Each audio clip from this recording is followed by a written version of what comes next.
e ci siamo sentiti sempre a casa, tutti quanti, chi è venuto, chi è dovuto andare da qualche altra parte, chi ha studiato fuori, siamo tutti tornati sempre col sorriso sulle labbra, non solo da parte nostra ma anche da parte vostra, e ci siamo sentiti una grande famiglia tutti assieme. Grazie a voi.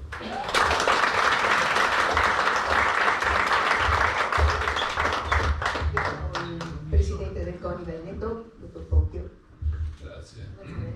Grazie. Io come ultimo intervento sarebbe bene per voi che dicessi solo grazie, sono felice di essere qui, buona continuazione, ma invece non faccio così. Intanto, come diceva il Don, non mi sono dimenticato il nome, ma l'età consente anche questo. Anch'io ho insegnato da giovane, ho fatto il 68 dall'altra parte della barricata, quindi non facciamo le gare dell'età, perché vinco quasi sempre e comunque 50 anni sono pochissimi.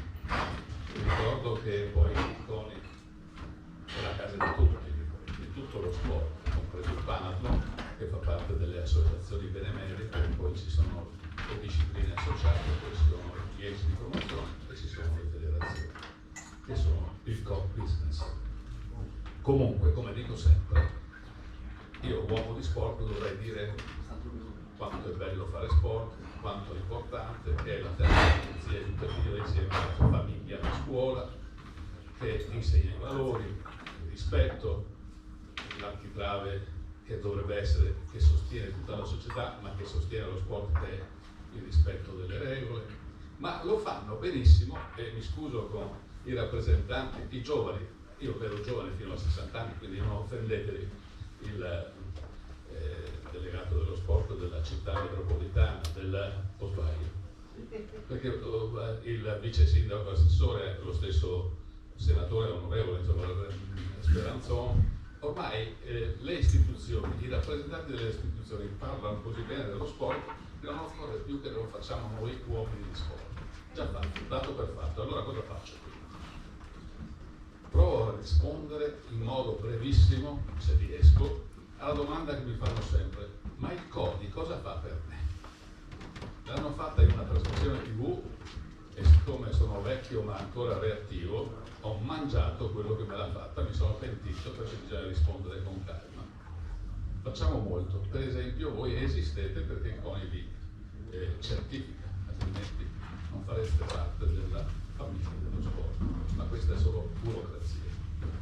Facciamo, e vengo a Filcam, come CONI regionale, scuola regionale dello sport, che ho diretto per molti anni e quindi non dicevo mai che era la migliore d'Italia. Adesso che faccio il presidente posso dire che c'è un mio successore che lavora come direttore scientifico, che è la migliore d'Italia. Con Filcam facciamo da anni i corsi di formazione del primo livello per la parte generale, una collaborazione sinergica, ma come scuola dello sport facciamo 50 appuntamenti all'anno per formazione continua, aggiornamento di tutta la filiera sport, dirigenti in particolare, moltissime attività per dirigenti. A Mestre, qui ai Candiani, c'erano tutti e due i rappresentanti della pubblica amministrazione. La settimana scorsa abbiamo fatto un incontro con 150-160 presenze sulla riforma del lavoro sportivo, che vi coinvolge molto.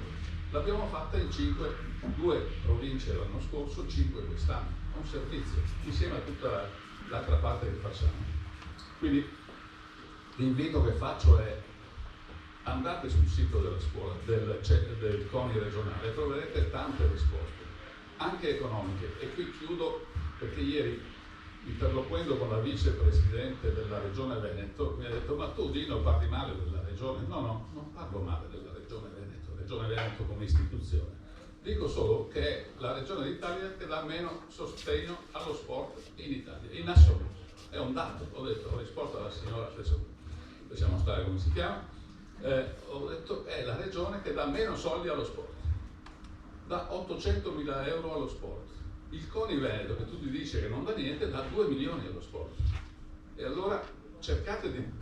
Questi 2 milioni li diamo anche attraverso quello che fa la scuola dello sport, ma anche attraverso sostegni diretti. Quindi invito le associazioni, vedo il maestro Crema, non stiamo a dire da quanti anni ci conosciamo e cosa abbiamo fatto in Prato della Valle, nelle piazze di Padova, 10, 20, 30, 40, 50, anni fa.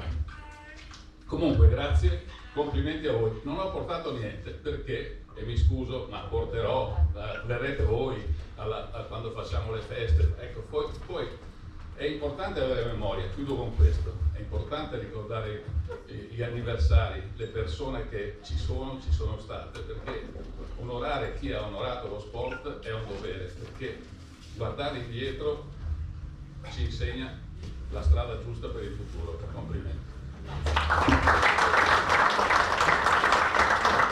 Grazie al signor Poggio.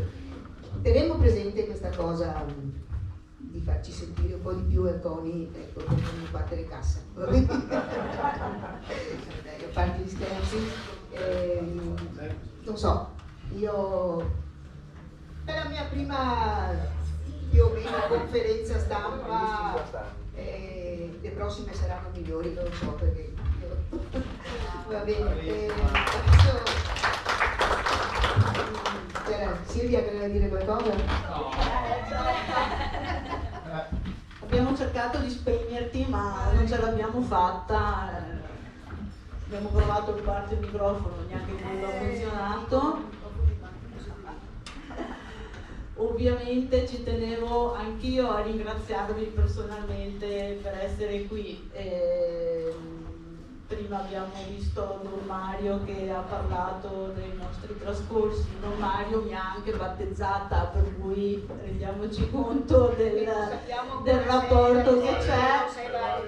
Non si sa se sia valido perché il mio padrino siede dietro ed è il maestro Giorgio Crema, quindi io non so come sia andata nei miei rapporti con l'Antiracqua, ma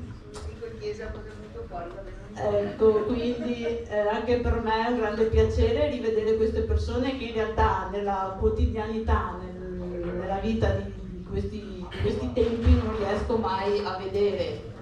Io ho frequentato il mondo del judo come presidente di giuria nei primi anni del 2000, diventando anche presidente di giuria nazionale nel 2006 per la FILCAM, e quindi ero molto vicina a un sacco di persone, atleti, dirigenti, ufficiali di gara che poi invece avendo cambiato non ho più visto, quindi mi fa piacere anche rivederli qui adesso.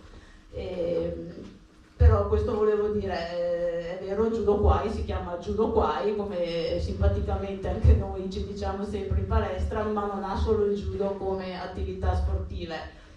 Ormai 50 che fa judo, sono 40 che propone anche ginnastica ritmica e danza moderna, e da una decina d'anni ormai anche la danza classica, grazie all'inserimento di Sabrina che abbiamo presentato prima nello staff tecnico.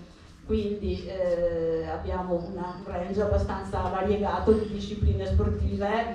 Questo consente anche ad una famiglia di poter venire in un'unica sede a portare i suoi figli, che siano maschietti, femminucce, non importa, possono trovare tutti l'attività sportiva giusta da fare al Judo Kwai, e questo anche per i tempi proprio adesso frenetici, le famiglie